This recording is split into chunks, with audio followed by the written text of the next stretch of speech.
nėra bendro pavadinimo, kas yra kundalinė energija, taip kaip ir kas yra elektromagnetinė energija. Kai jinai pasireiškia tam tikrų būdų, tai mes ją sakom, čia yra elektromagnetinė. Kundalinė energija, jeigu mes juntam tą gyvybinę energiją ir ji kyla iki 5 čakros. Ir jeigu visos čakros susijungia tam tikrais vidiniais kanalais, jeigu susijungia, susitinka, ta energijos kokybė, kuri yra neužteršta nei proto, emocijom, mintim, vaizdiniais, gryna, jinai bus kundalinė energija. Vadinama ir poveikis jos yra kaip kundalinė energijos poveikis, kaip šviežios, gaivios, fundamentalios energijos.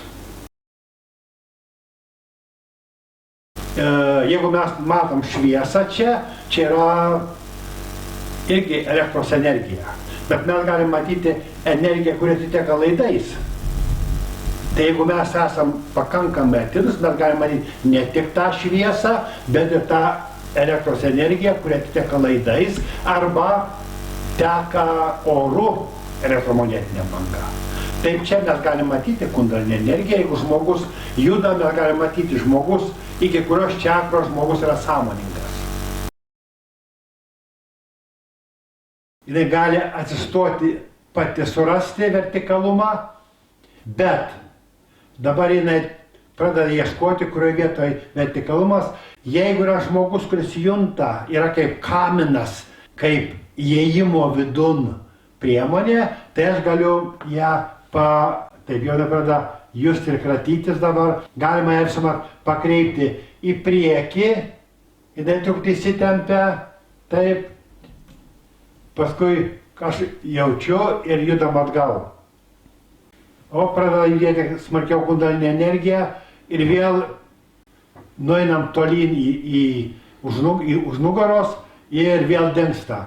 Šitaip jinai pradeda justi, kurioje vietoje energija teka. Kai yra pokytis, pasilenkus nėra kundalinė, tiesiai yra, pasilenkus atgal nėra, pradeda justi lengvai kundalinė. Taip kaip yra šviesos žiburėlis. Yra, nėra, lengva justi. Ir dabar nepradeda. Tai čia yra pats paprasčiausias būdas pajusti ir nusiderinti į kundalinę energiją. Toliau dar geresnis, efektyvesnis, sveikesnis.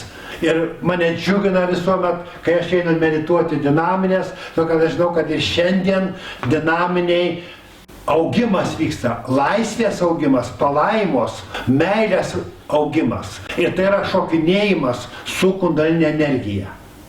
Tai reiškia, šokinėjam, tai vyksta pulsacija, visas kūnas įsitempia, bet niekas daugiau, tik tiek, kiek reikia šokinėjimui. Visi raumenys nėra kaip sportininko, kaip kultūristo, kad vaikšto įsitempęs. Čia yra nelaimė žmogui. Laimė yra tik tuomet, kai mes galime atsipalaiduoti. Nelaimė, kai liekam įsitempę. Kas keičiasi, kai tu randi kundalinį energiją? Juntu lengvumą. Taip. Ir tada į tą tokią vibraciją norisi dar labiau atsipalaiduoti, kad tiksliau justi. Tave įkvepia tas lengvumas. Lengvumas įkvepia, bet kartu įkvepia ir ieškoti lengvumo. Nes aš tai ne visada... Tai reiškia ne tik, kad ieškoti, bet rasti dar didesnį lengvumą. Įkvepia net... Jeigu ieškai ir nerandi, tas greitai dingsta įkvėpimas. Bet jeigu tu randi ir tada ieškai, tu žinai, kad ieškant randi dar didesnį lengvumą. Ir tai įkvėpia. Taip, kada tu gali rasti, kada tau sudėtinga rasti kundalinę energiją. Darbe sudėtinga rasti, gyvenime labai sudėtinga rasti. Taip. O lengviausia gal ieškoti per stop. Nes tada būna tiesų ir tada su tie mikrosviravimai jie labai... Nešokinėjant buvo. Dar ne. Jeigu žmogus bus su kundalinė energija, moralė savaime yra. Jeigu jis eina su kundalinė energija, to kad ta energija yra kosminės moralės energija, pagrindas, darnos pagrindas ir įrodo, kad tada yra vienovė.